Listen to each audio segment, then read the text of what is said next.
This is Dave from Sprues and Brews with a segment from our latest podcast. This is our look into the brand new Ossiarch Bonereapers Battletome for Warhammer Age of Sigmar. If you like what you're listening to, then do check out our podcast. It's available on Apple Podcasts, Spotify, and over on Anchor. Head on to spruesandbrews.com for further information. I hope you enjoyed this review, and any comments, please leave them below. It doesn't happen very often, but we have got a brand new army to discuss today. Yeah, I mean, this is what, the third brand? No, maybe fourth brand new army. Caradrons, Fire Slayers. The Fire Slayers aren't new, but I mean, we'd kind of seen Slayers before. No, Yeah, these Fire Slayers are new. They're not new just All right, old okay. Slayers. And then the Sylvaneth. Deepkin. That's Sylvaneth, arguably, yeah. Okay, we'll take that back. We had quite a few new armies for Age of Sigmar, but the latest one is a Death Army. Yeah. The second new Death Army that we've had after the Nighthorns. Yes. And these are the Ossiarch Bonereapers. Now, these are a different type of undead army. These aren't your rabble of mindless skeletons. These are elite warriors, crafted from bone, but they're not risen bodies. These have been sculpted into that form. They've had multiple different souls inserted into them to make them a formidable fighting force. They're almost Eldar Wraith type. They are, yeah. constructs, aren't And you've had a flick through the book as well, haven't you? Yeah. And it's good to see something different like that. They've got a different personality to them. Yeah, I think was the sort of background was Nagash sort of created these and buried them underneath there. Yeah, I don't think Sigmar was terribly happy about this, and the Storm Vaults contained the Mortarch of this Death Legion, didn't they? And yeah, essentially we went through this quite a bit on the podcast last week, so we won't go into that in too much detail. Check out last week's episode if you want to know more on the kind of background of the Bone Reapers. Also, I would probably give a shout out to Phil Kelly's episode on Stormcast, on the official Warhammer podcast, because I knew a little bit from what you've told me and what you've told me, Joe, about the Bone Reapers, but that interview with Phil Kelly on the Stormcast podcast was really insightful and would really motivate you in like the thinking behind a Bone Reapers army. It was really interesting. Really but the short version is these are an elite army crafted from bone. Nagash uses this bone material to make his forts, to make his warriors. So they were double purpose, as well as being elite warriors. They are also the debt collectors of this bone. And they're substance. artisans as well. And they're artisans as well, yeah. So if there's a city out in Shaiish, these guys might knock on the door and ask for bone material as a tithe. They hopefully pay this forth and they'll leave them alone for a little bit of time. And then they'll come back and ask for it again. And this circle of life will continue. If somebody dares, step out of place and not hand over the bone, then things get ugly with this elite army coming in to take the bone by force, I suppose. Yeah.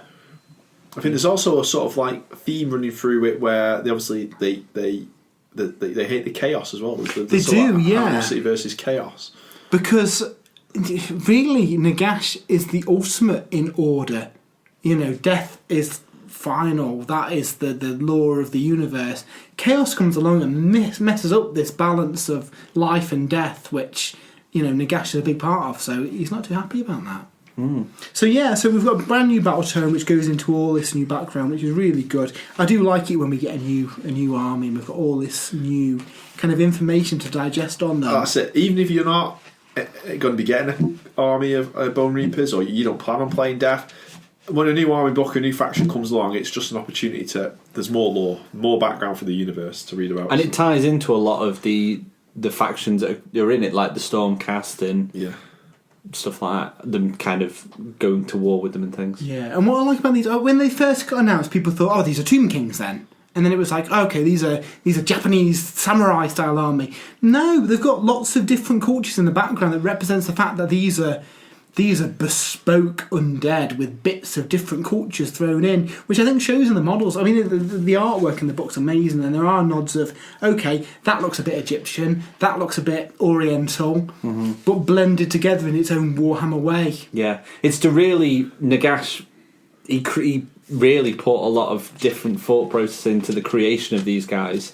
I think one of my favourite bits about him is like, they're controlled by like a soul, but it isn't just like a soul, it's a combination of bits of souls that are kind of fused together to make Because when you take like your Legion of the Gash skeletons, they're like just, brainless. They're just controlled by necromancers and the Gash and the lieutenants and stuff. And they don't, they've got no personality. They're just walking. They'll just do whatever you tell them to do.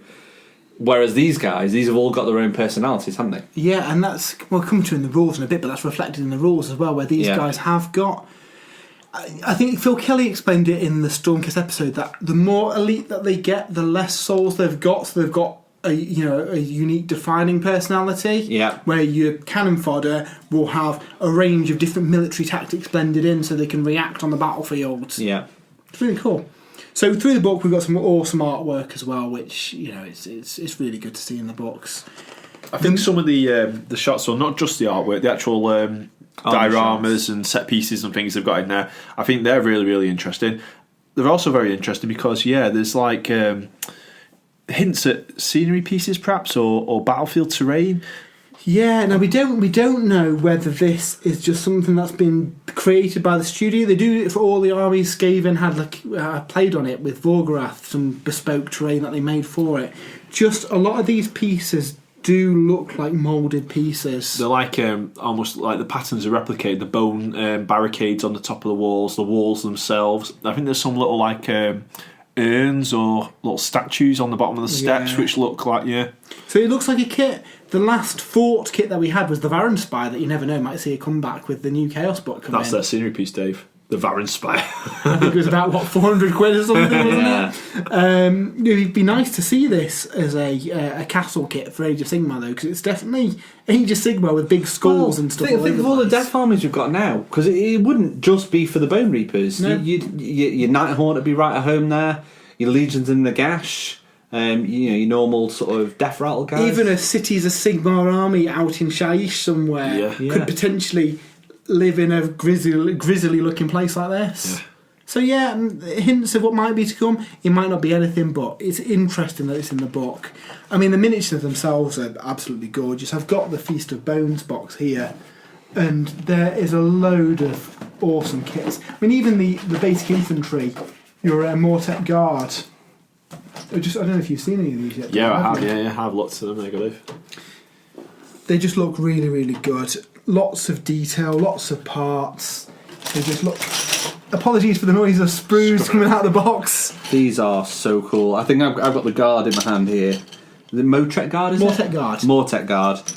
The breastplates, the heads, they're fantastic, and they look much easier to build than your normal run-of-the-mill skeletons. Well, that was one of the selling points they had. That it's basically the body's not in many parts, and then basically you've got the shields and weapons that go on after. So they all come equipped with spears, don't they? No, it's spears or swords you can give them. Spears, swords, and I think 1 in 10 can That take is a really nice two-handed sword. Yeah, and the cool weapons. They're like life-sucking weapons, aren't they? The Nadrite blades. Or something. Obviously, these have taken some design inspirations from the Morghast that we saw in the End Times, and obviously they're in the Legions of Gash and they're in this book as well. I've just noticed one of the swords on this sprue. It's like a mini version of the glaive. Yeah, they've done really well. That's so cool. If you look at the elite guys, a lot of these weapons do match with the kind of Morghast stuff. Yeah. I also like the actual heads themselves, the skulls. I think they're quite characterful. You can see they're not autonomous, sort of like soulless. There's a sinister intelligence to them, that's isn't it. there? Yeah, they've really captured that. Oh man, this is so cool. I mean, Vorkmortian's worth mentioning, and this guy's carrying a big kind of gravestone on his back. I mean, you can't beat that, can you? No, you really can't. I found a tombstone actually when I was sorting through my sprues the other day, Matt, that you could have and add to a tombstone. base. Nice tombstone.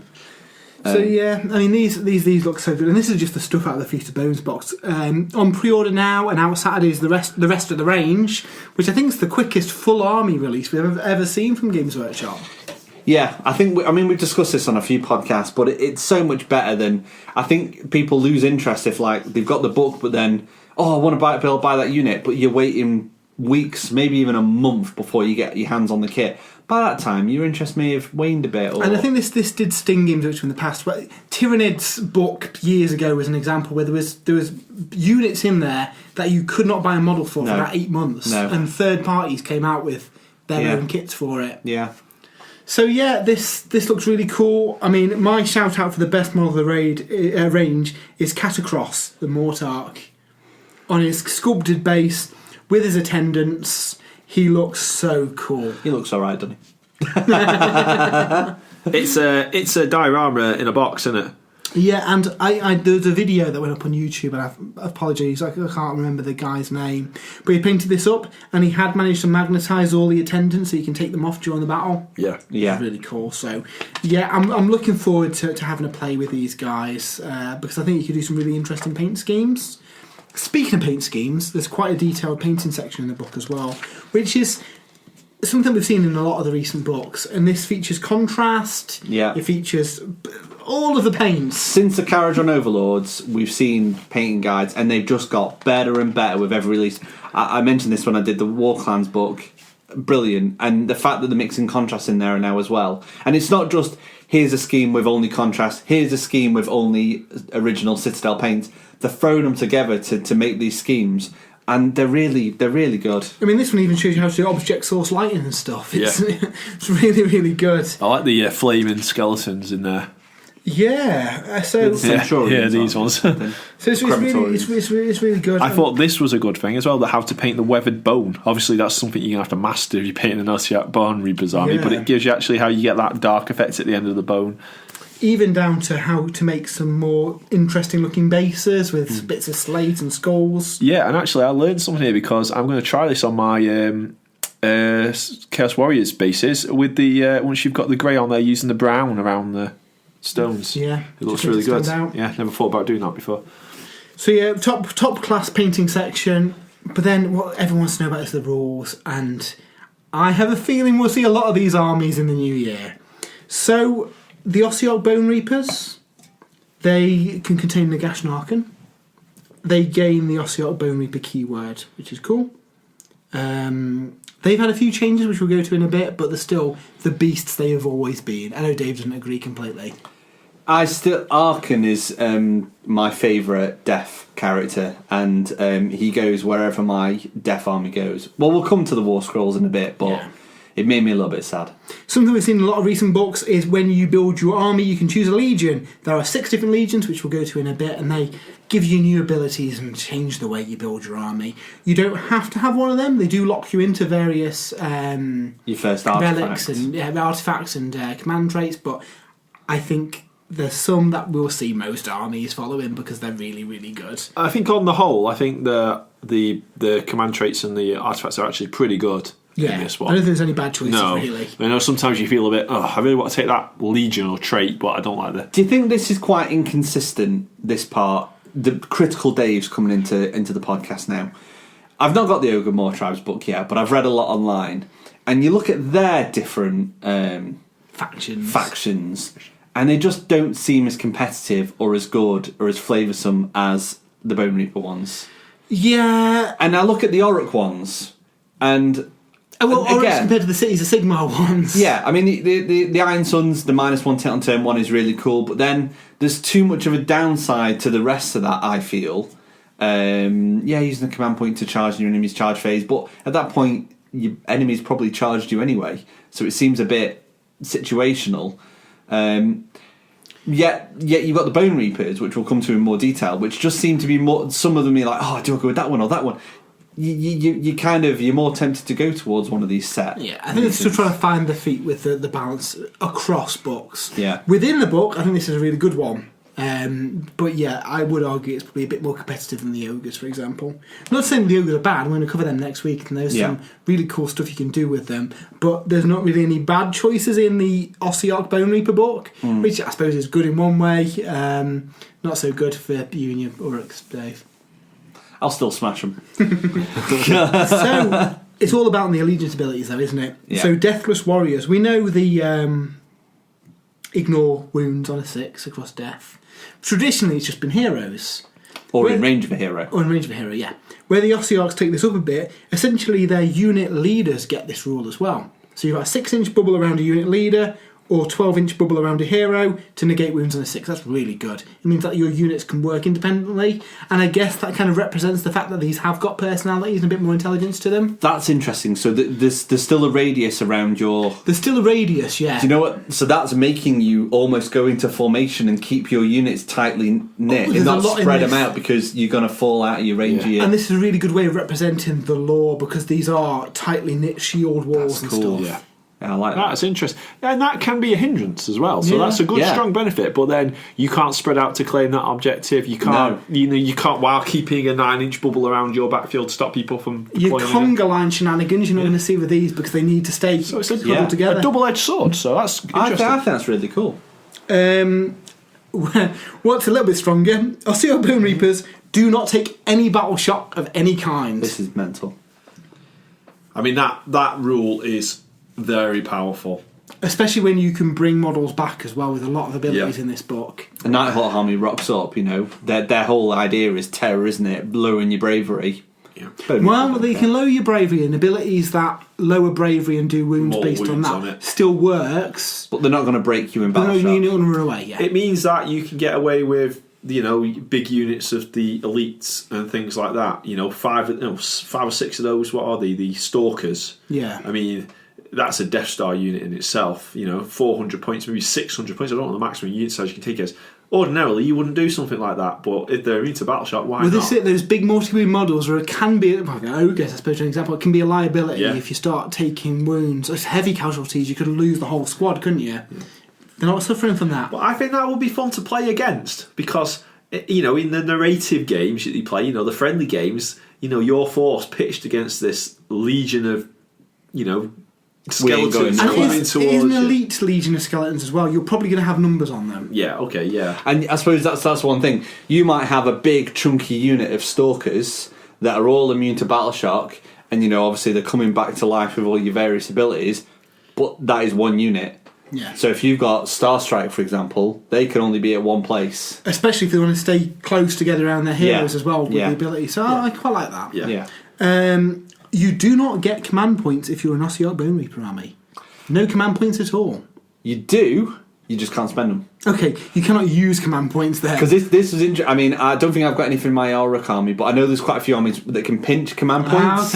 Okay. Because I think Phil Kelly mentioned it on the podcast. You still actually generate them, so if you're playing an army that can steal them, they can still be stealing your command points. You just can't spend them. You just can't spend them. Okay, the next army that's coming is going to have a load of mechanics to steal command points. So instead, they get Relentless discipline points. Now, these are generated in a different way, and you generate a lot more of them than you do command points. I recommend investing in some dials, because you're going to need to keep track of these numbers. So, at the start of each battle round, for every Bonereaper hero on the board, you get a discipline point. For every War Scroll battalion in your army and each friendly liege that's on the battlefield, you get 3 more Relentless discipline points. Not forgetting that lieges are also heroes, so you're getting the 1 plus the 3. Stacks. Plus if he's in a battalion, you get another 3. That's pretty cool. If Catacross is your general and is on the battlefield,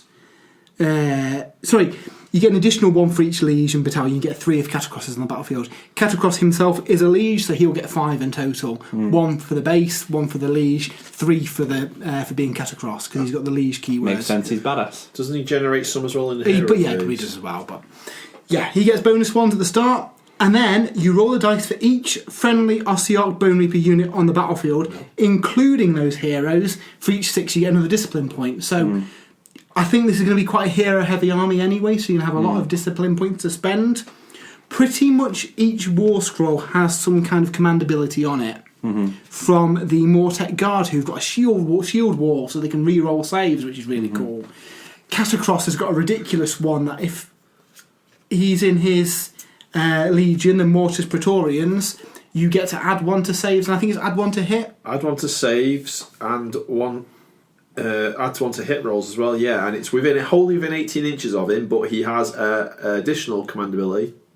Well, one of his guys on his base can extend that range to 36 inches. Yeah. So, like Nagash is one that you'd spend every turn, you'd probably do that every turn as well. That gives him a 2+ save. That gives Nagash a 2+ save. Yeah, mental. So yeah, these look really good, and I think there'll be a bit of fun choosing how you spend these, because you will some of these you might be able to use in your opponent's turn.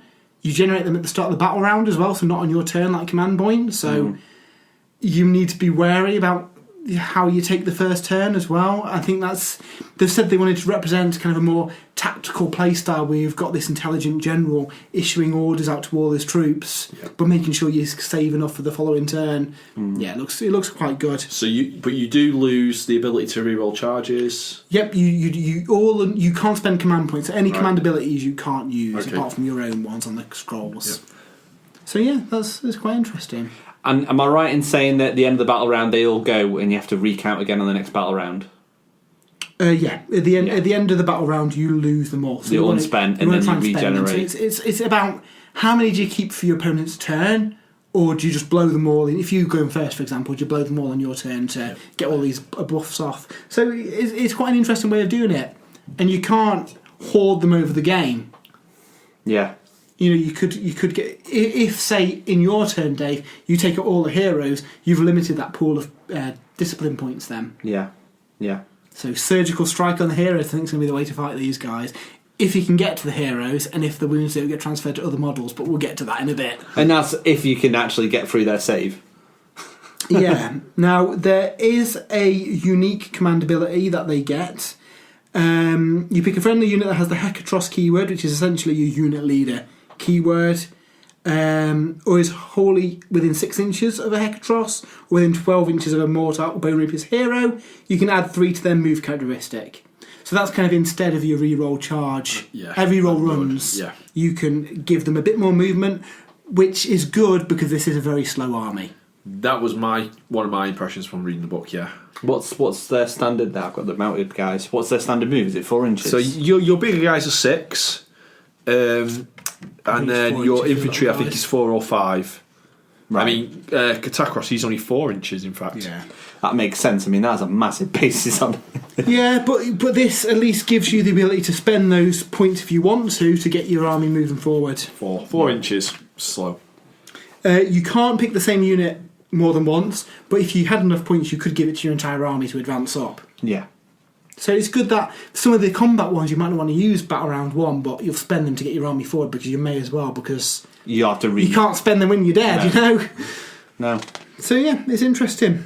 Worth noting as well, they don't require a hero to activate them, so your unit of infantry off by themselves can use their own command ability. For the Mortis Guard, it's the reroll saves, for example. I tell you what would hurt these guys then, if you've got stuff that picks models in units to kill, say like the Star Drake that can pick a model and eat it. You want to be eating your champion. You absolutely do. Yeah. So that's again with more the tactics and being careful with this. Write that one down. So for your generic stuff, you do get some command traits and artifacts of power. I think a lot of people will be using the kind of bespoke ones for each of the different factions in here. But there's some cool stuff. I was going to say, have you got a couple of favourites if you weren't going to go in? Yeah, so if you've got a Cavalos commander, which is the mounted kind of hero, at the end of the combat phase, if they've slain any. If any enemy models were slain by wounds inflicted, they heal D3 wounds. So your guy charges in, does a load of damage, and heals himself up, which is pretty cool. You add 1 to hits for attack with melee weapons by this general amount, unless the target has the death keyword. So if you're not death and you're trying to hit them, it's -1 to hit. It's add 1 to hit if you're attacking non-death stuff. Yeah. Which is pretty cool. There's one that can make them a wizard. So you could have your Liege Cavalos riding up, casting spells, and some of the spells are really good. That's cool, because if I was to ever do a Bonereaper army, I'd be tempted to just do fully mounted. Yeah. But you'd lose out on a wizard, so that command trait gives you something you miss out on. Yeah, that's really cool. So yeah, they're all quite handy. Then the Mortisans are your kind of like on foot infantry heroes. They have stuff like extra discipline points, Deathless Warriors on a 5+ instead of a 6+.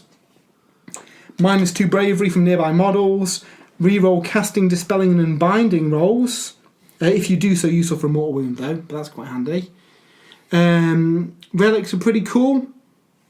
So we've got the Mind Blade. Pick one of the bearer's melee weapons if the unmodified hit roll is a 6. That hero cannot use command abilities for the rest of the battle.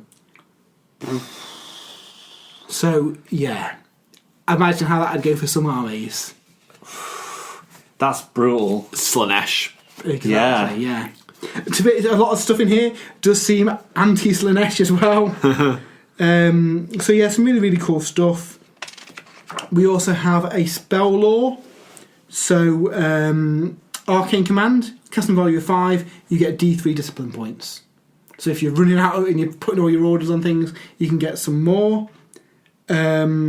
You can throw out some mortal wounds, you can heal your stuff. There was a good spell I saw which give you like another ward save. Yeah, so reinforced battle shields. It goes on the Ossiarch Bonereapers with shields or Nadrite battle shields. So that is your infantry guys, the big ones or the little ones. Goes off on a 6. When you allocate a mortal wound to them, the mortal wound's negated on a 5+. Yeah. And I think there was another way to buff their Deathless save. So I think I managed to get the guys with like a 2+ rerollable save. Was it 2+? No, 3+ rerollable save with a 5+ ward save, another 5+ ward save, and then a 4+. They come back to life. Yeah, that to me seems very. And this is something you do with a standard army build. So that's we'll go into the different kind of legions now. So we've got the Mortis Praetorians. They are the kind of the main army. This is what your main guy's got. This is keyword, isn't he? It is, yeah. So their ability, subtract 1 from bravery for enemy units within 12 inches. That's pretty handy. That's just rubbing salt in the wound, isn't it? We don't care about bravery, and we're taking one off you. They've got a command ability that they can use. Pick a friendly Mortis Praetorians unit within range of a Hecatros or a hero. Till the end of the turn, you can reroll hit rolls if they made a charge. Pretty handy. Command trait, once per battle at the start of your hero phase, if the general's on the battlefield, you can receive D3 additional discipline points, which is pretty handy. And then artifact of power, pick one of the bearer's weapons, change the Ren to -3, which again is pretty brutal. Yeah. So the Lance of the Liege Cavaclos, -3 doing 3 damage on the charge, I believe. I looked at these. There was a good command trait where. That's it. That command ability there that you just read out, Matt. It actually you use it against a unit that's made a charge against you, so it's a really good defensive ability. Oh, they reroll their hits. Yeah, so if your unit is charged by the enemy's unit, you can activate this command ability, and then you get to reroll hits against that unit. So it can sort of put off people charging units in, and that to me, that's quite a unique. It's a new kind of command ability. That is, because normally you want to get the charge off. Well, yeah, but these, if you've got defensive shield walls and stuff... What are you letting yourself in for? Well, yeah, if you charge in and you know that they can do that and just reroll hits against them. And grind you down, because they'll take that charge, replenish any losses you manage to actually get through them, and then they're actually, on the defence, they're quite good. Yeah, well, so that's the one I'll probably take, because I want to take the big fella. But there's some good stuff in some of the other builds. So the Petrifex Elite... And I suppose we didn't mention this, all these different factions are made out of different types of bone, which I think is really good from a modelling and painting standpoint, as well as kind of just the rules. So the Petrifex Elite are made out of ancient skeletons, so you've got dinosaur bone and stuff in there, which is really cool. Their universal ability, add 1 to save rolls. This was the faction I quite like the look of. So off the bat, your Mortis Guard has got a 3+ save that they can reroll if they use their command ability. Nagash has got a 2+ save in here. Yeah. Their command ability is Bludgeon. So you pick a unit. They improve their end characteristic by 1. Wow. So in this example of grinding stuff down that can't die, not only are they tanking all this damage, they've got extra rend on you as well. Your basic infantry have -2 rend with that trait. Your basic infantry. If you combo that with the Stalkers... where are the Stalkers, Matt? There's a Catacross Stalkers. I can't find them now, but the Stalkers have got a really cool ability where they can increase their rend again. So that combos well with that, where you're getting mental amounts of rend on mental amounts of attack. Yeah. Oh yeah, they can choose basically a stance. Here we are. Yeah. Precision aspect, improve the rend and damage of this unit's melee weapons by 1. So you use this on their Dread Falchions. On their Spirit Blades, they're getting 5 attacks, hitting on 3s, wounding on 3s, but that's before any of the buffs to increase that. Rend -3, damage 2. 5 attacks, rend -3, I damage think 2. one model in the unit can have that weapon, but yeah, it's pretty good. Oh, the Spirit Blade. Yeah. 1 in every 3 models can replace... No. 1 in every 3 can replace them with the Dread Falchions. Everyone has the Spirit Blades. You can have 3 models with 5 attacks each, 15 attacks, hitting on 3s, wounding on 3s, rend -3, 2 damage each. Necropolis Stalkers. They look pretty tasty. In that legion there, yes. To represent your tough general, he's got +2 wounds with the command trait. So he was tough to kill, he's even tougher to kill now. And a really, really good one, Godbone Armour. The first wound allocated to the bearer in each phase is negated. Yeah. So Ogre charges you, does impact hits in the charge phase, negates that. Punches you in the combat phase, negates that. Shoots you, negates that. Mental. Yeah. These guys sound so tough already. I would like to, if I did an army of these, my idea was to have armies with all battered skeletons, limbs missing, the cavalry's got big holes in the horses to just show you that they're taking so much damage, but they're still coming for you. Yeah, so the next faction we've got the Ossiarch Lords. Now these are the opposite of them. These only use fresh bone. To represent this, they're quicker, so they can run and charge, which is fairly mental. Not so much on your slow units, but on your... On these guys, yeah. on the Death Striders, that'd be ace, wouldn't it? There's a command ability. They can retreat and charge, so you can do feign flight and all sorts of cool stuff. And also, if you've got anything that does, on a charge, you just fall back out and charge again, don't you? There's a really cool command ability they get where they can issue a challenge. That's something we've not seen in Warhammer for a long time. They get +1 to hit the person they challenge, but the challengee gets -1 to hit them. That's a fair duel, I'm sure. That doesn't sound like a fair challenge to me.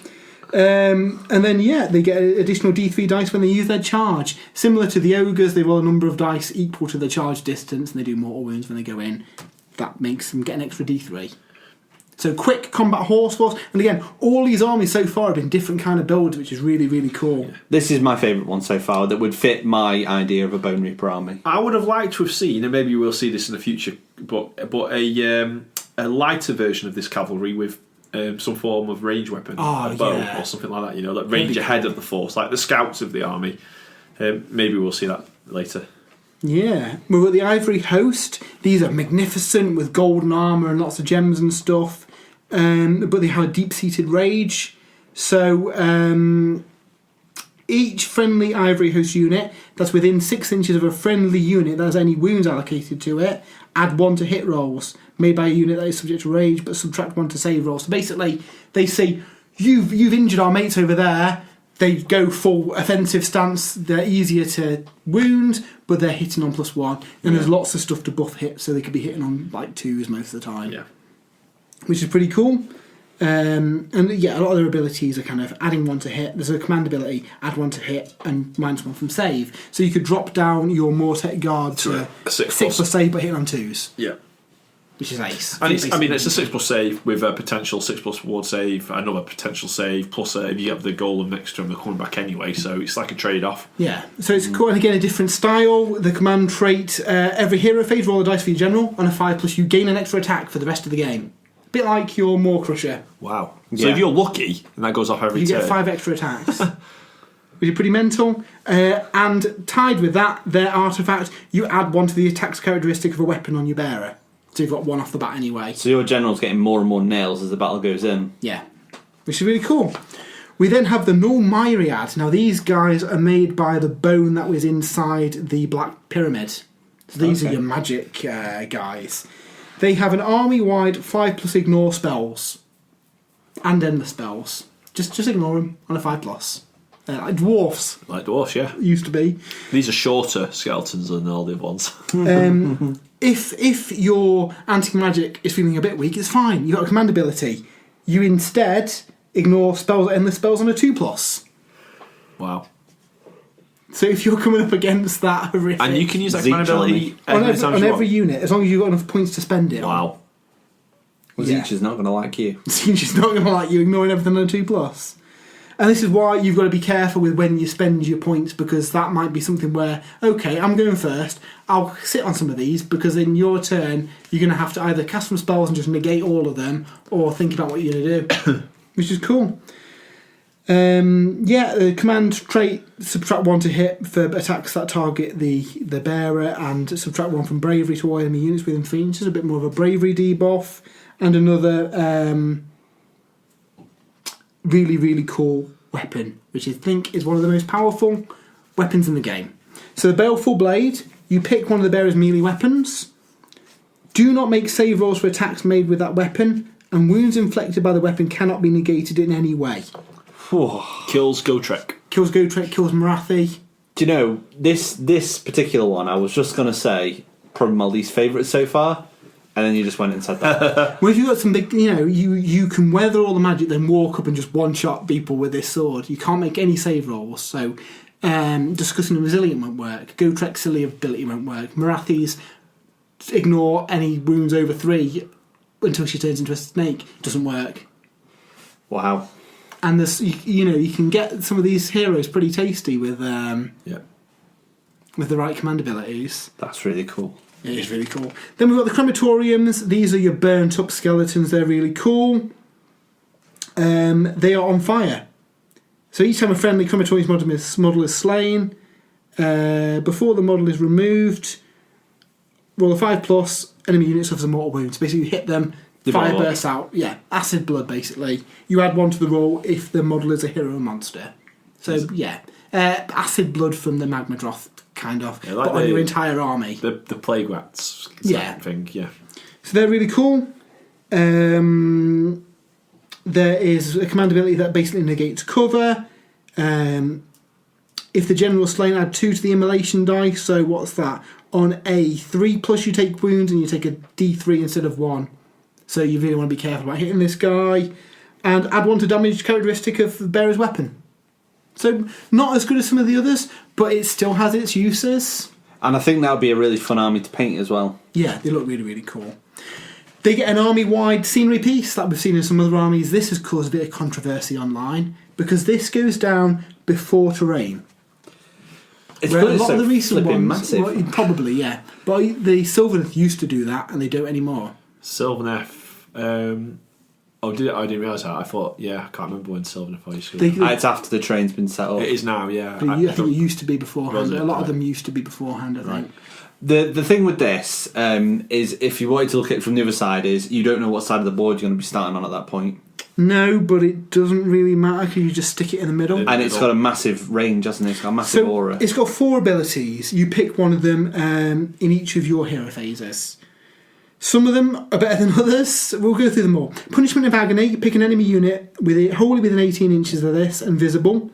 On a 4+, subtract 1 to hit rolls for them. I mean, that's just that's a solid. That unit, -1 to hit. And there's some other stacking stuff in there on as well. your Hearthguard, Berserkers and things like that, looking for 6s, you just use that. That's really, really They're good. on unmodified 6s, is it? Of course it is. Yeah, no, you might be right, yeah. But, I mean, if you've fighting a lot of armies that are 3 or 4+, they're dropping to 5s, aren't they? I think that's the best one. I think that's the one most people will use all the time.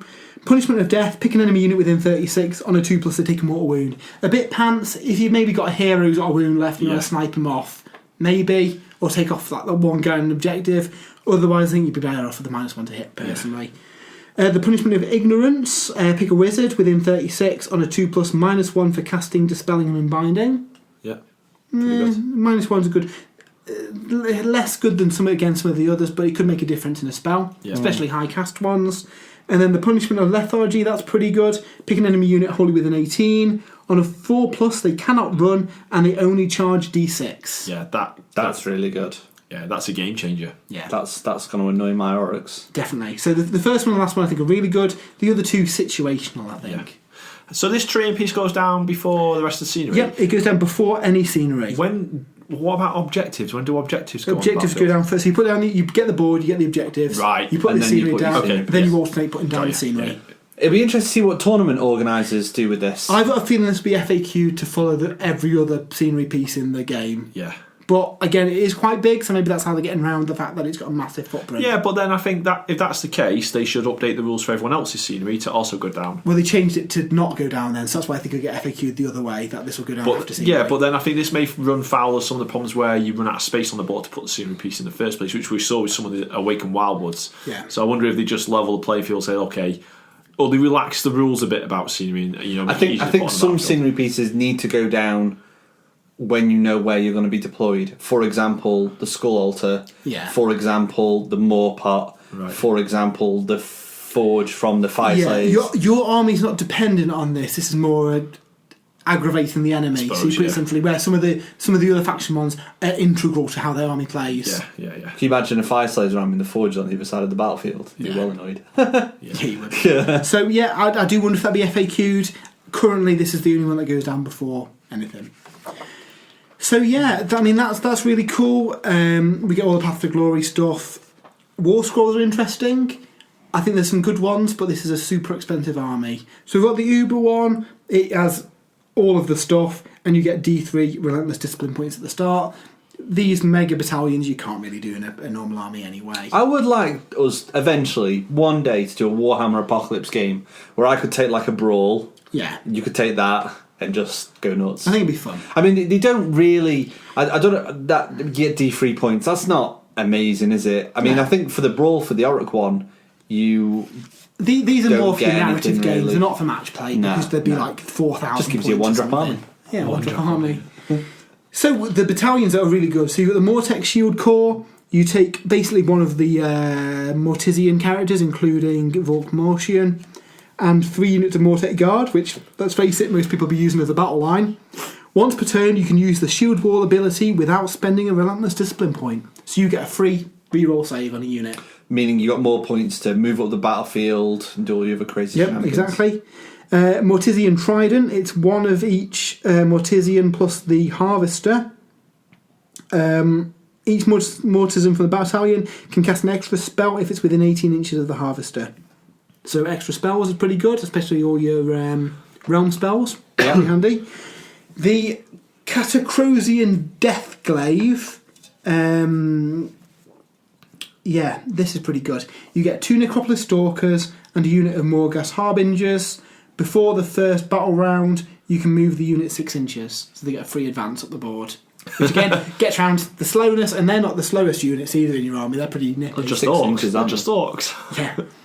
The Aegis Immortal, which is a Morghast Archai and 2 Mortis Guard. The Morghast get the Soulbrand Protector's ability that the Immortis Guard do. So basically they can take wounds for heroes. Yep. And your Morghast get this in this battalion, which is pretty cool. And the Harbingers, I think, have a mortal wound save as well. So Well, with this ability, rather than just taking the wound for them, on a 5+, they just negate the wound entirely. Yeah. This is really good. It's very good for putting next to your characters, because it's like an indirect heal on your characters, because they can be taking wounds, negating them. That unit has more wounds than the hero you're taking wounds from. Gives you more opportunity to heal that unit back up. Yeah. And the cycle continues. I think you're not going to have much in the way of damage output, but you're going to grind armies down because you just can't get. But you won't shift these guys off the objective, and at the end of the day, the game's about claiming objectives. Yeah. This is one for you, Dave. The Cavalos Lance. It is a Liege Cavalos or Xantros, the named Cavalos, plus 2 units of Death Riders.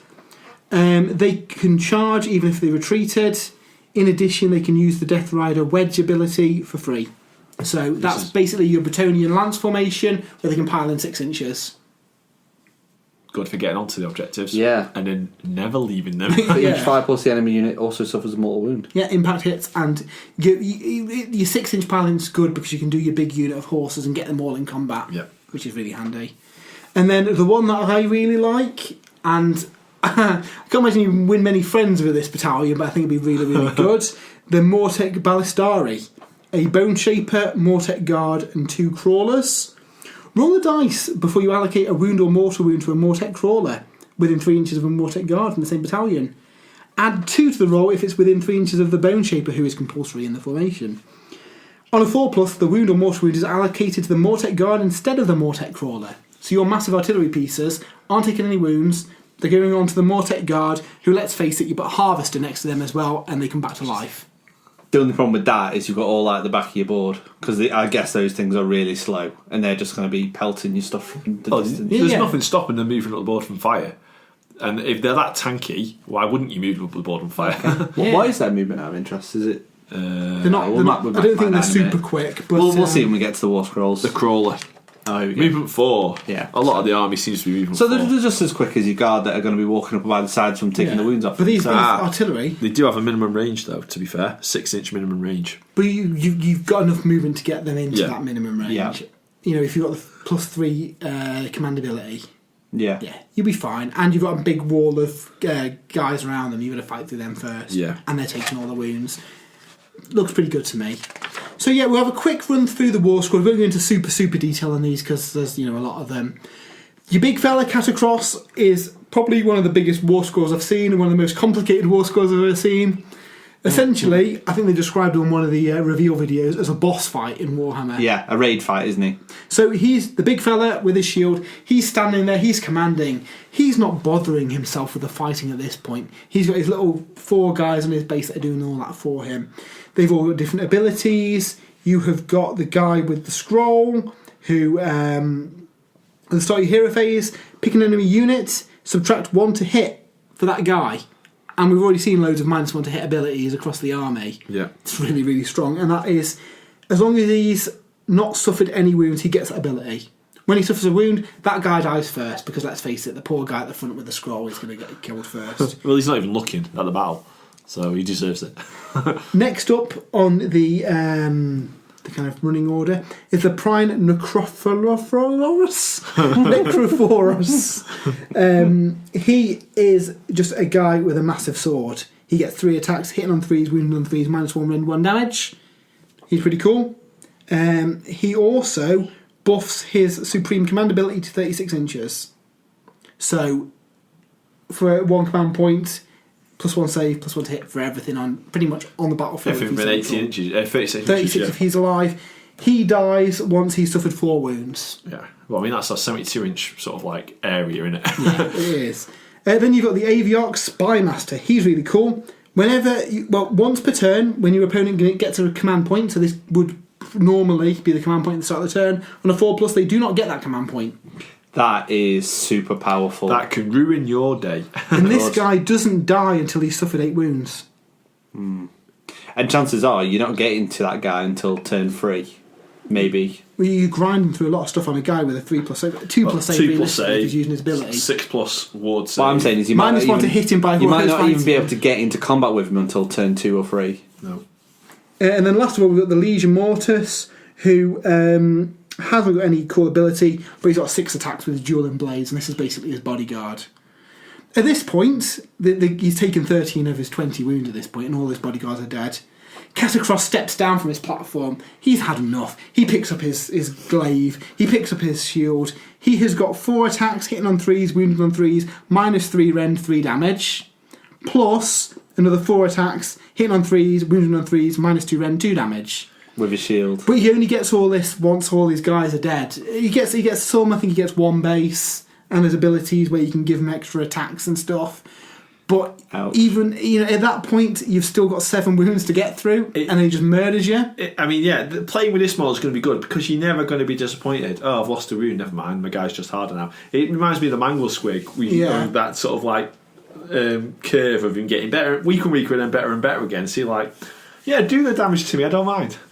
He's got a command ability that adds 1 to the attack characteristics of all weapons used by that unit as well, so he could just use that on himself and get a mental number of attacks. He can also heal up units every turn. He picks 3 different Ossiarch Bonereaper units. They can either heal up to 3 wounds or return models up to 3 wounds. So your Mortis Guard that are tanking wounds for your artillery have 3 guys back, that's fine.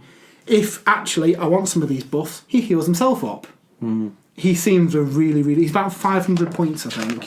He's a lot. 500 points, yeah, but I mean that's a quarter of your army. Gotrek. He's a force multiplier, isn't he? Yeah, he seems on the cheap side to me. Well, this is it. He loses those buffs as he gets wounded, but he becomes more formidable as he dies. Yeah, so and you just heal him back up again. And you can balance how you choose. fighty you want him. You want to be doing the free damage. You take a few wounds in the next turn. You heal yourself back up again. I think 550 points seems cheap for him. 500 points is quite cheap for him in a standard army. But looking at the points of all the other guys, maybe that's why he looks cheap, because if he was any more expensive, it's just going to be him and a couple of units. He is generating 5 discipline points a turn as well. He seems to me better than Alariel, and he is cheaper than Alariel. Alariel can summon something though. Once. But that's 200 points. Alariel's going to have a lot more mates than he has. Yeah, he will. Oh, yeah. For the cost of one of like your big skeleton guys, you've probably got 6. In a one-on-one fight, I think he'd beat her. He should be -1 to hit with his ability. He can do some shenanigans with command points. He can punch her in the face if he needs to. I also think damage. he is a better force multiplier for the rest of your army. I mean, Alariel can heal every Sylvaneth unit on the board, D3 wounds a turn. So there is that. But then he can pick 3 units and restore them as well. I'm not quite sure. Like, obviously, I'm thinking about how I would deal with the armies I've got. Stormcast, I take 20 evocators and just charge him with them.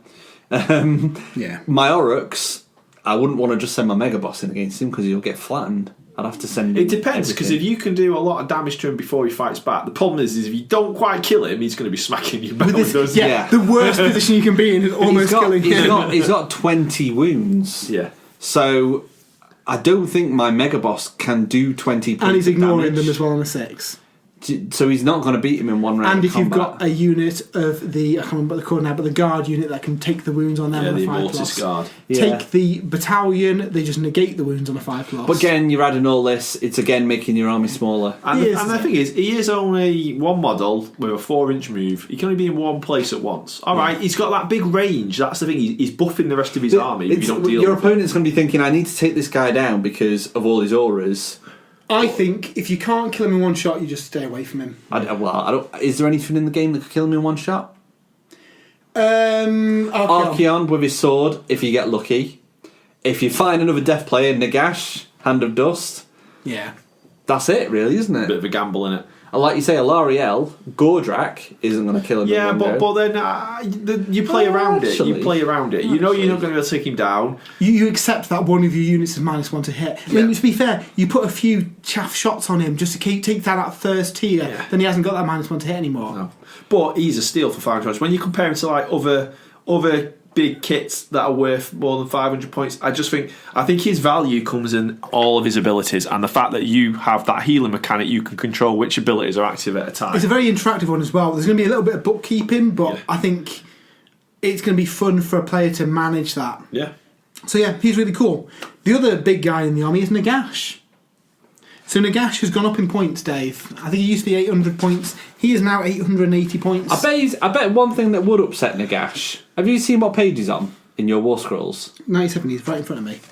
He's in just the War Scroll section. He's not first. Well, he's not the leader of the Bone If Reapers. Nagash found out that one of his Mortarchs was before him in the War Scroll, he'd be well annoyed. Yeah, well... He'd send him back in the Stone Vaults. He probably would. So Nagash is the same Nagash we love. He's had a few tweaks. His healing ability has changed a little bit. He picks 5 friendly summonable or Ossiarch Bonereaper units on the battlefield. They each heal up to 3 wounds or models up to 3 wounds. So similar to Catacross's ability, but he gets 5 of them. That's changed quite a bit, I think, from last time. Yeah, he used to get a reroll on that as well if you didn't like the number you got. You just get 3. You just get it now. You just get up to 3. Oh, you just get 3. Oh, yeah. Sorry, right. Maybe I'm thinking about them. He can now cast Arcane Bolt as many times as he likes, even if other wizards have already cast it. So it's like 8 times. How many spells can he cast anyway? He base 3 and then he has 5 up extra to 5, ones. so 8 arcane bolts. Good. With plus 3 to cast. Yeah. So you're going to be getting those 10s off occasionally. Yeah. He's been seeing Arcane Blast on World of Warcraft, hasn't he? He wants a piece of that. But it's good, because if you're not using the realm spells, he could potentially run out of spells to cast, so you can just keep spamming that. Which is really good. Mystic Shield, he's got Hand of Dust, hasn't really changed, that's the same. So yeah, I like him. He's pretty cool. Wasn't there a rule change where you can't stick it through a portal now? No, not on him. No. He can still do that. It was the Vork-Mortian, his ability card. Vork-Mortian can't extend the range anymore. He can't extend the range, because that is a really good one. The range of this spell cannot be modified. That could one-shot Catacross. Yes. That'd be shenanigans, wouldn't it? Ark in the Box also in the book. My fave. He's had a change. His healing ability is in line with Nagash's, where he heals 2 wounds attached to himself. I thought he could heal people. Maybe he can't. He used to be able to heal people. Yes, he can. Pick 4 units. They heal 3 wounds or bring models back equal to 3 So wounds. that's a buff, because when I used him in Legions and Nagash, he healed D3, but he had another rule where you could re-roll that. Yeah. So if you rolled a 1, you got to re-roll it to try and have a better shot of. So he just gets 3 base and he picks 4 units. That's pretty good. What has changed, and I know you're super not happy about, is Curse of Years have changed. Yeah, so it's not auto-killing anymore if you roll all the way down. A roll of 1 always fails. So, yeah. So, it's a shame that, I've got flashbacks of... You've still got a 2 in 6 chance of it going on, though, haven't you? You have, yeah. But before, you'd go like... you're looking for 6s, 5s, 4, 3s, 2s, and then as soon as you got down to rolling 1s, whatever you cast it against, you were just like, bye-bye. Take that unit off. I mean, it's still very good. It's still 2 plus 2 plus 2 plus 2 plus. Yeah. At least it gives that unit a chance to stay alive rather than you get down there. It gives that unit a chance to stay alive and get battered by Kotakros. Yeah. Yeah. I think if you were running Arkan and him, you're going to have him. I think Arkan's a good choice. He is, I don't know if he's gone up in points from last time. Arkan the Black is 360 points. That's a fairly cheap character. That can cast, 3 spells? And he's not tied into one of the legions either, so you can take him in any legion. You can, yeah. And he'll get the keyword for that legion. So, yeah. Arkan the Black with a 3+ save. Put him Arkan the Black that ignores spells on a 2+. Yeah, put him in that magic list. Wow. I think maybe some point next year I might have to have Arkan leading a bunch of Bone Reapers. In fact, in the lore, he has his own little unit of Bone Reapers. You know what? Arkan, with him being quite nippy as well, would work well with your Kavalos Lance. Yeah. Running up with them. Because you can afford him to be up there in combat now. So yeah, it's pretty cool. Arch Kavalos Xantros is your fighty horse character, movement 12. He's awesome. When he charges, he does impact hits. His lance, I think it's damage 3 when he charges in, which is pretty good. 3 attacks base, hitting on 3s, wounded on 3s, -1 rend. All those numbers you can buff in the army anyway. He can pick a friendly Ossiarch Bonereaper unit, add 1 to the attacks characteristic. That's pretty tasty. Again, he could do it on himself. He gets a command ability where he can pick a friendly Mortis Praetorian unit, so he would have to be in the Praetorian build, but that unit re-rolls wounds of 1 if they're fighting Order or Destruction. If they're fighting Chaos, they can re-roll all wounds, because he really doesn't like Chaos. Yeah. Which is cool. It's interesting to see the kind of anti-Chaos death that's faction. what I liked about it, yeah. And then we've got the generic Liege Kavalos. He's less good, he's 20 points left. It's really the difference between the Achelian King and the named one. Yeah. If you've got the points, take the named one because he's better. Yeah. Other than that, you can customise this guy a bit more. Yeah. You can give them all the traits, artifacts, Yeah, if you're doing your full mounted force, you'd probably take both of them and give all your artifacts and stuff to him. Yeah.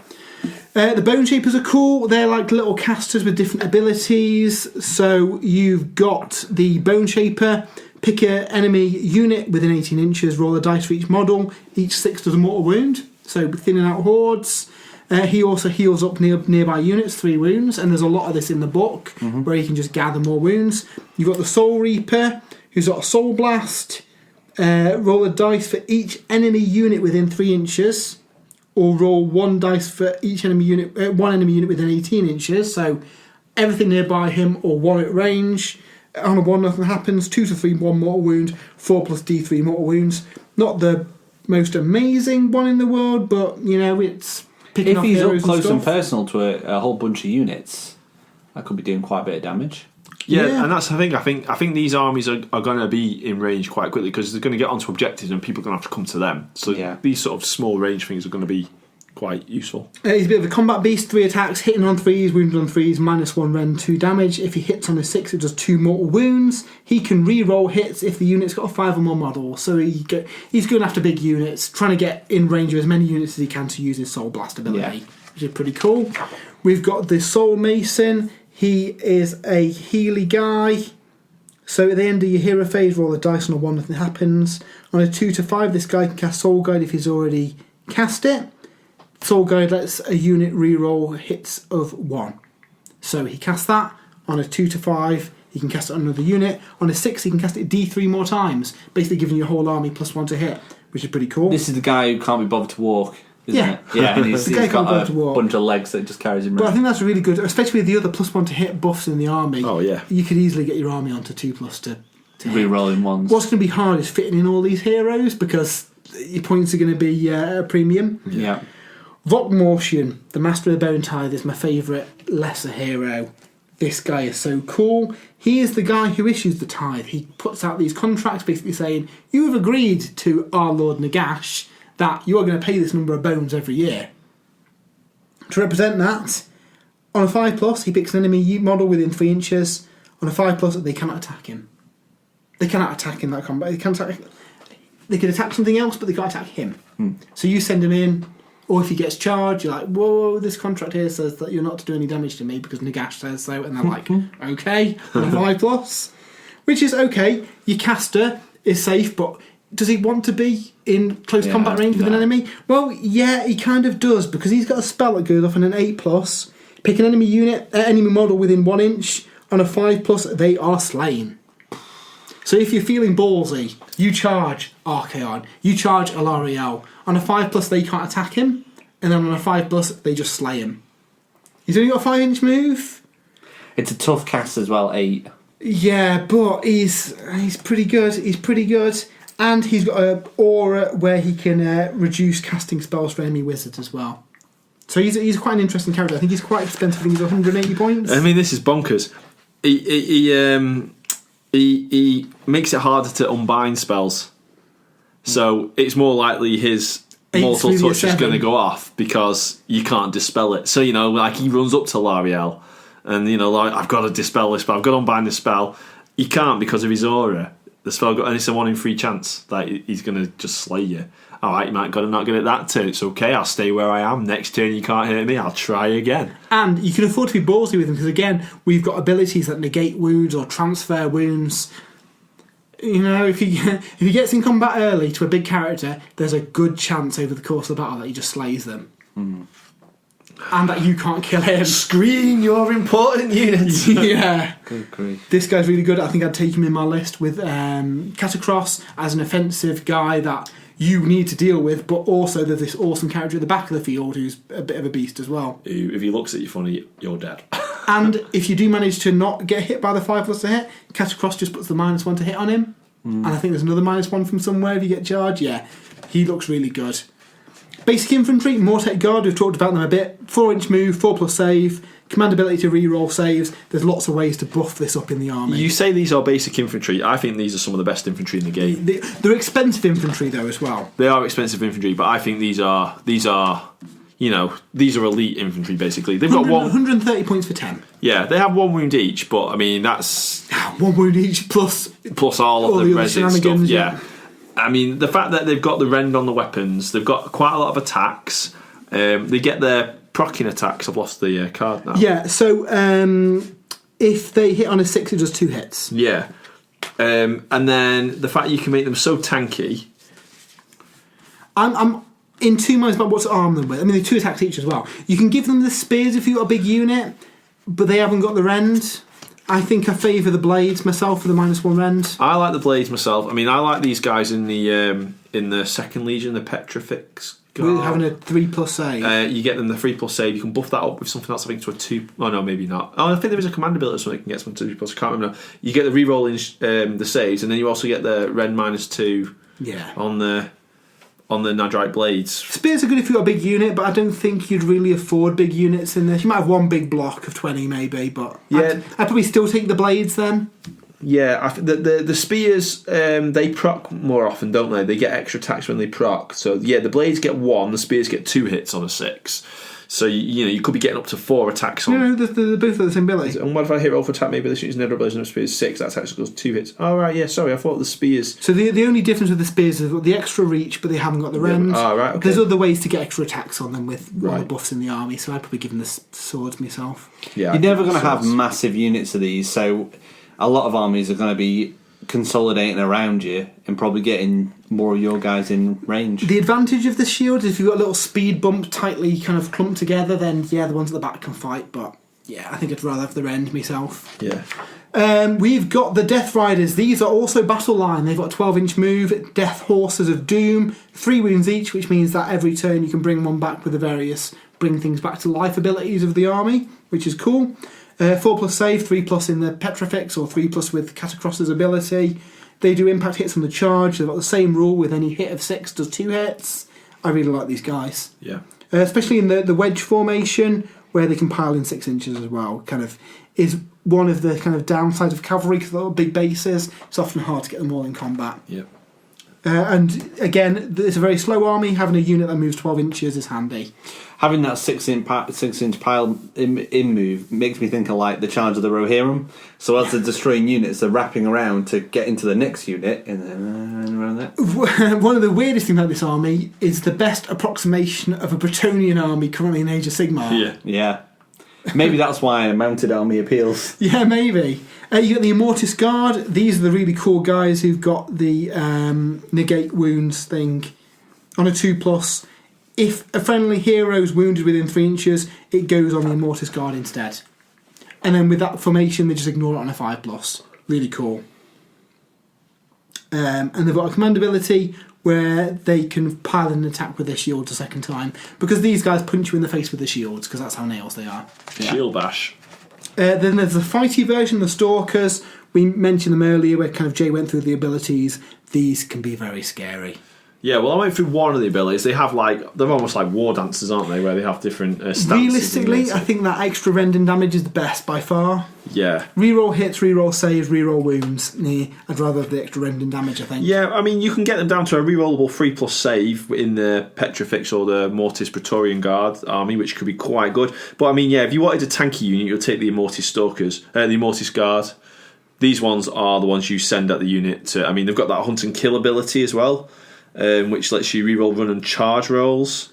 They can move across terrain as if they've got like you want these in and that second legion as well, where they get the Ren 2, Ren 3, isn't it? Ren damage 2. Yeah.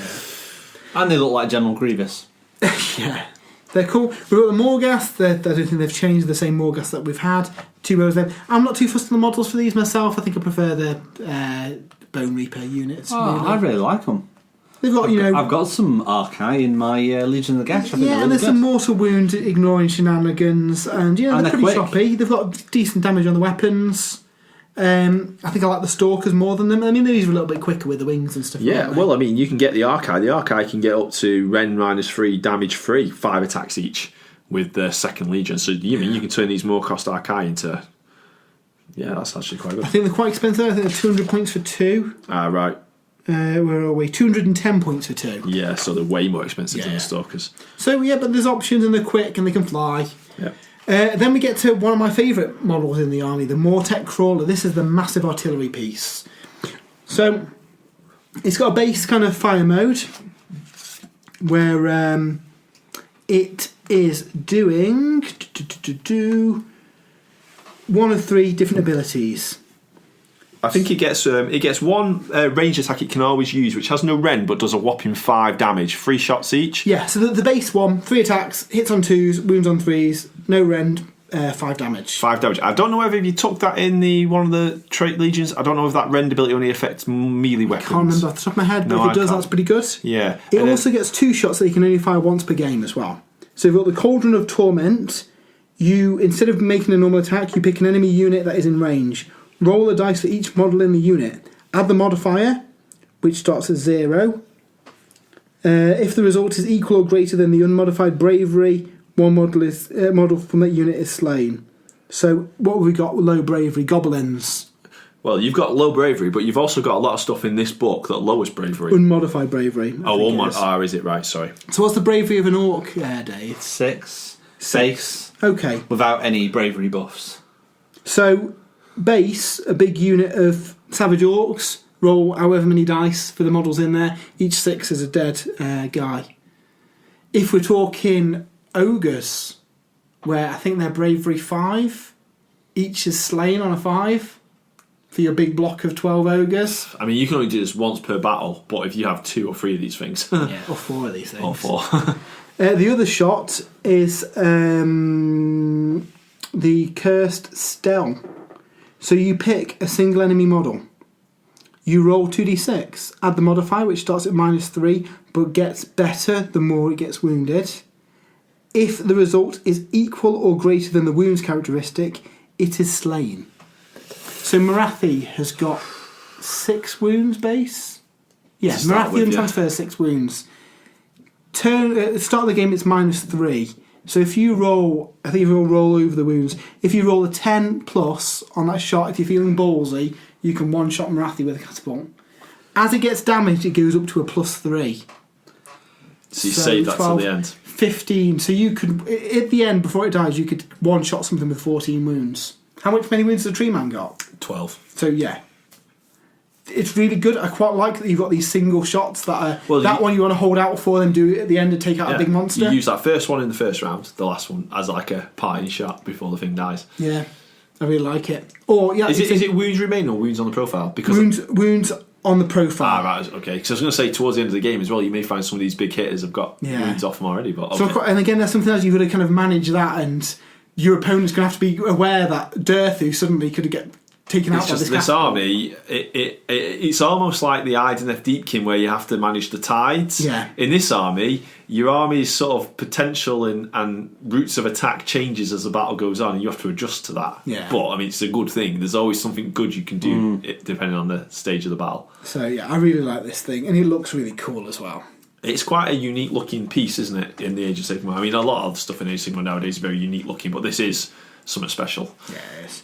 And then the last unit is the Gotha Harvester, which is an awesome close combat monster. It's pretty cool. It's got a pile of attacks, 6 attacks, hits on 3s, wounds on 3s, -2 rend 2 damage. Pretty cool. Where it's really, really cool though is that this thing's got a weird little skeleton coming out of its belly, kind of picking up skulls and bones and throwing it onto its back. A baby kangaroo. Baby kangaroo, yeah. When a model dies within 3 inches of it, based on the number of wounds that had been allocated, you can bring back models.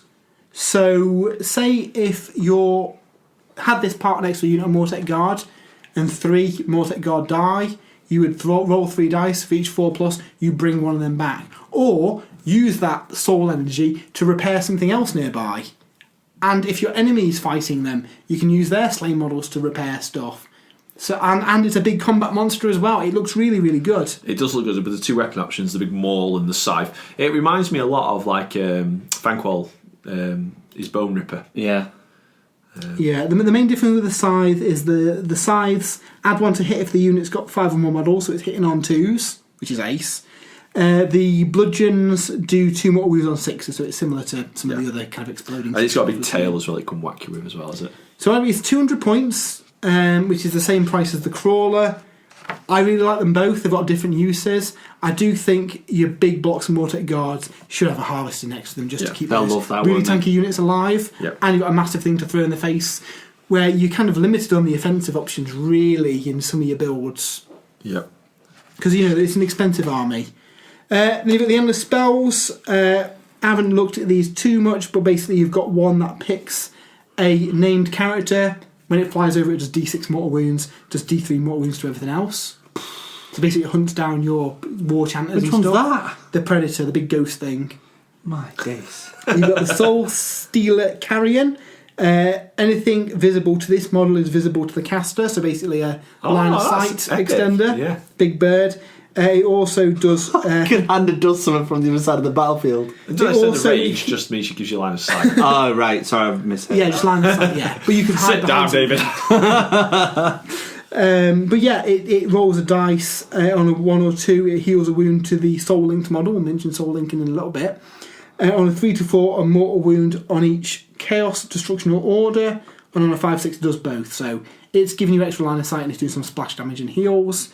And then the Shrieker goes around subtracting bravery, and it's +1 to hit for Ossiarch units within 12 inches. Wow. So another +1 to hit. Another +1 to hit. These are very different endless spells though, because they are soul linked. So this can only be moved by the caster, so there's no downside of your predatory ones hitting you. They are permanently bound to that wizard. it is -1 to cast any other spells for the rest of the game while they're on the table. Because they're They're concentrating. focusing on it, yeah. So it's like a channeled spell Channeling rather than an spell, endless yeah. spell. And I do wonder if we'll see that mechanic in other armies, because I quite like that. You've got to choose, do you want these abilities It would down? make you want to use an endless spell more if you know it's not going to come back That's in your why face. it does remove some of that randomness from the game. But and- does penalise you a little bit with Yeah, minus there's a one to trade-off cast. for that. So you've got a bit more predictability at the expense of... But you plan that into your game plan then. If you're using Nagash or Arkan, who's getting plus +3 lots anyway. to Yeah. the casting, they might not even notice that. Well, think of the Soul Stealer carrion on Nagash. You park him behind scenery if you need to. You've got line of sight, and it's constantly getting wounds back from the carrion as well. One of them and 7 arcane bolts into the... Yeah. It specifies when the wizard dies, the endless spell disappears as well because they're channeling the spell. Yeah. That Which makes is a cool sense. change. So I'd kind of like to see this on all endless spells, really. Yeah, maybe General's Handbook. Yeah, maybe General's Handbook. So that is the Ossiarch Bonereapers. What are your thoughts from our quick kind of look through the units? Not bad, are they? I'm really impressed. I mean, I like Death as a faction anyway, and I'm a little surprised I didn't jump on these when they come out. But I'm very much in Destruction Frame Mind. But I can definitely see myself doing a mounted guys maybe towards the end of next year, depending on what we see between now and then. I think the mounted guys are a good call. I also like Catacross and a load of Mortis Guard. Yeah. Nagash, minimum Mortis card. A couple of catapults or something is a good build. Catapults and loads of arcane bolts. I'm worried because I know how many 5+s Matt can roll. Yeah, well, Matt's very good at his disgustingly resilient. A couple of little things that I thought I'd mention from the book. They cannot take any allies. No, they cannot. They don't play well with others, these No. guys. And also, you can't ally them into Legion of Nagash. Nope. So, because I know, I can never remember his name. The gent who came to Purple Sparkle Unicorns with us, the corn player, Yes. he really fancied taking some of those crawlers in his Legions list. No can do, unfortunately. They're very much, I suppose, if you compare the Legions and Nagash to the Imperial Guard, these guys are the Space Marines, the elite kind Yeah. of awesome Yeah. force. I suppose mechanically it would be very hard to ally them into other armies because they have their Relentless Discipline mechanic, which Yeah. wouldn't really work. Wouldn't very work. well. Though, in the next Throne of Skulls doubles, let's do that. Yeah. Yeah. That'd be cool.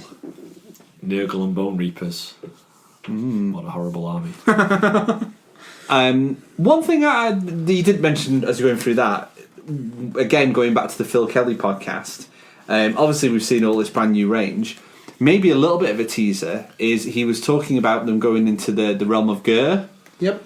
And that's like one of the realms we really want to take over because a lot of bones there, a lot of big monster bones. Well, the realm of Gur's had a lot of involvement this year because we've got Beastgrave which is what I was getting to. and all these new factions that could be in Beastgrave. We've not seen all of Beastgrave's warbands yet. Could we see a Bone Reaper warband? Don't think we see a Bone Reaper warband. I'm more thinking that the stuff in the lore mentioned in Beastgrave could get expanded into Sigmar. Okay, well, we shall see. Yeah, I really like looking at them. I can't wait for you to start your army, Matt. Well, that's it. Next year's going to be great. With 3 new armies on the back. Three very different armies Yeah. as well. Yeah. I did notice on the back of the War Scrolls as well, it does look like the Ossiarch Bone Reapers fighting a Slaves to Darkness army. Yeah, there's a bit of art in here with some Varangard and stuff, so yeah. Let us know what you all think of the Ossiarch Bone Reapers. Do you really like the book? Are you looking forward to playing them? Maybe you're collecting an army already. Maybe you don't like them. Maybe you don't think they're a great addition to the game. Let us know your thoughts via social media at Sprues and Brews on Twitter, facebook.com/Sprues and Brews, or you can comment over on spruesandbrews.com. Man, that was a big segment. Right, we're going to take a breather because I think Matt really needs one. Get ourselves a fresh brew and then move on to our top 3.